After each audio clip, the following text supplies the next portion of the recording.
अब वह सीता जी गई पंचवटी में, हुआ से रावण जोगी के भेष बनाई के आई के माई सीता के लई के गए। ए भैया का करवा, जहाँ से पावत है वहीं से मनई गावत है। का करवा, अब ये शुद्ध करे लगवा न, तो वाल्मीकि जी अलग लिखे हाँ, तुलसीदास से अलग लिखे हाँ, ये मनई परेशान हो जाये। अब एक छोट सा लोकगीत हो जाओ, बाद चाचा के नंबर और फिर कार्यक्रम के समापन रहे। अब तनी सा मूड मिजाज बन जाए। अब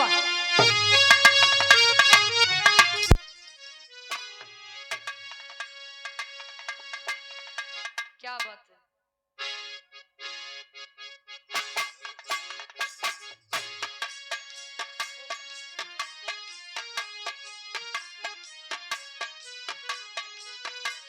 क्या बात है, वाह।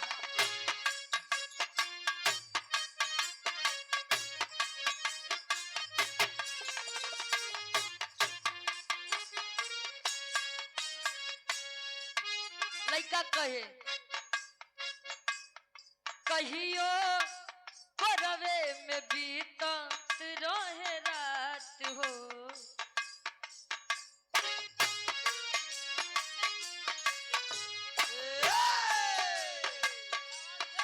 कहियो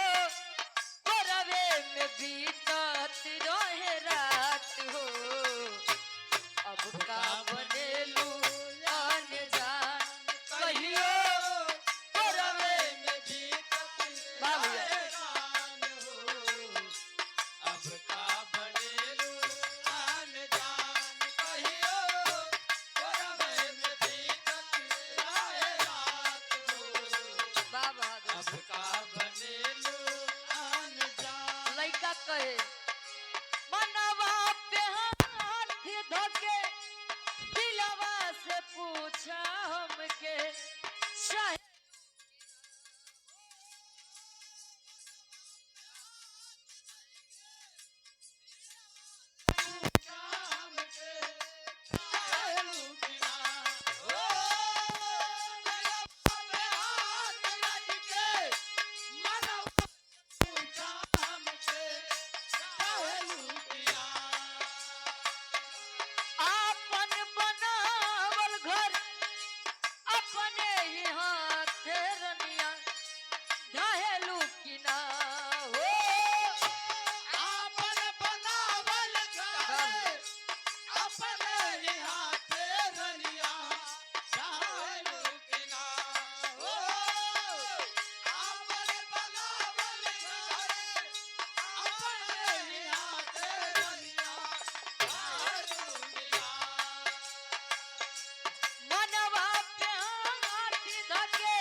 जे बनावल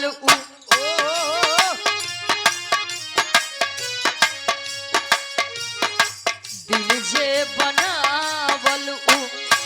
पगले नु होई, पगले नु होई, प्यारी जे बनावल होई कसाई, दिल जे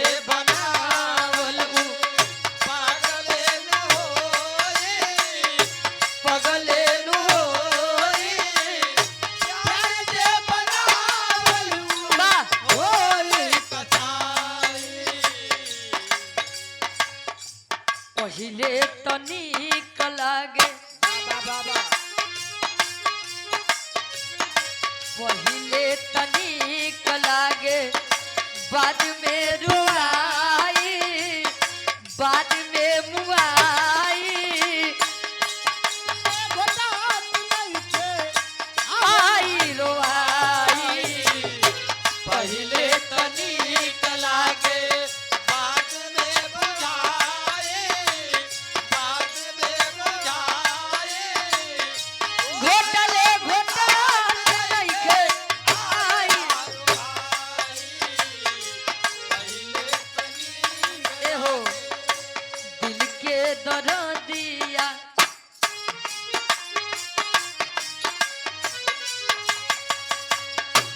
दिल के दर्दिया हर दिया नहारी हर दिया नहारी करी जे मोहब्बत फेरा में परी दिल के दर्दिया हर दियाना हर दियाना